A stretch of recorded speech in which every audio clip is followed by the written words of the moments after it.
कोलकाता में जो गैंगरेप हुआ है उसको लेकर अब तक सड़कों पर प्रदर्शन चल रहा है।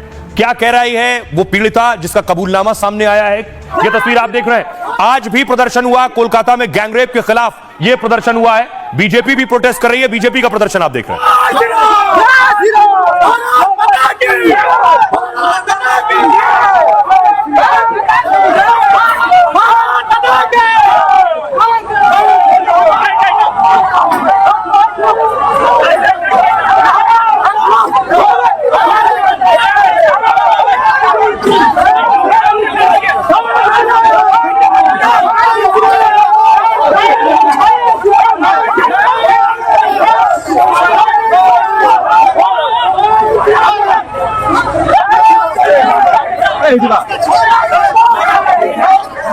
अगली तस्वीर देखिए, ये वो कॉलेज है जिस कॉलेज में गैंगरेप की वारदात हुई।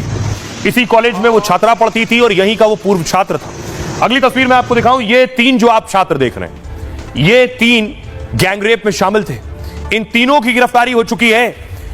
अगली तस्वीर देखिए जरा, ये तीनों की गिरफ्तारी हुई, तीनों के डीएनए सैंपल लिए गए और इस घटना ने एक बार फिर आरजीकर कॉलेज में जो गैंगरेप हुआ था उसकी यादें ताजा कर दी।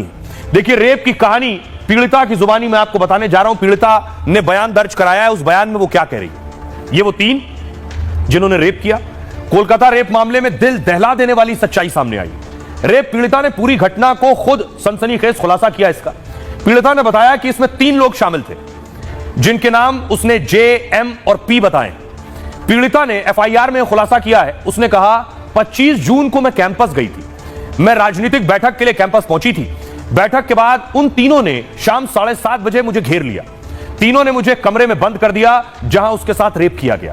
उसने आगे कहा, मैंने विरोध किया, मैं रोई और उसने मुझे जान से मार देने की भी धमकी दी और जाने नहीं दिया।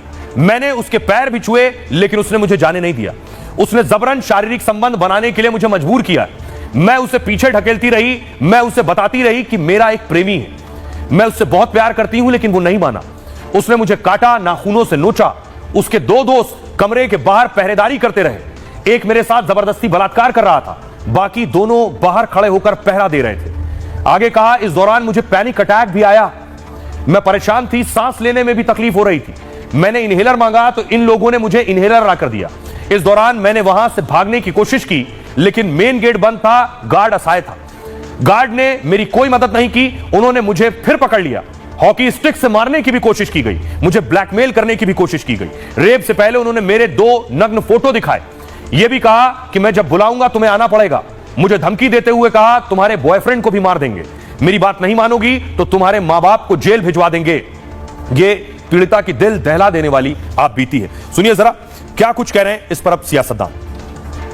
पहले महिला डॉक्टर, उसके साथ अभद्र घटना घटी। अब दूसरी महिला जो वकील वकालत की पढ़ाई करी थी, उस बच्ची के साथ ये घटना घटी। आज पंचायत की एक महिला अध्यक्ष या मेंबर, उसके कपड़े सड़क के ऊपर खींचे जा रहे हैं। आप समझिए ये पूरी दुर्घटना को, आप समझिए कि पश्चिम बंगाल भारत का हिस्सा है, या भारत का नियम कानून चलता है। ये कोई पूर्वी पाकिस्तान नहीं है और इसको पूर्वी पाकिस्तान बनाने का प्रयास ना करें। ममता बनर्जी पूरी डेमोक्रेसी को यहाँ पे खत्म कर चुकी है और पुलिस बिहेव ऐसी कर रही है कि पुलिस नहीं है, ममता बनर्जी की पार्टी के कैडर है जो यूनिफॉर्म में है कैडर, लेकिन यूनिफॉर्म पहने हुए हैं। परिवार को ऐसी स्थिति में रखा गया है कि परिवार मुंह ना खोले। डर का माहौल तैयार करके रखा गया है पूरे बंगाल में। गवर्नेंस जो है फेल हो चुकी है। कम से कम महिलाओं का जो भी कोई केस है, महिला के ऊपर कोई राजनीति नहीं होना चाहिए, किसी प्रेशर में नहीं आना चाहिए, उनका फ्री एफआईआर होना चाहिए, ईमानदारी से उसका इन्वेस्टिगेशन होना चाहिए और कठोरतम जो उसकी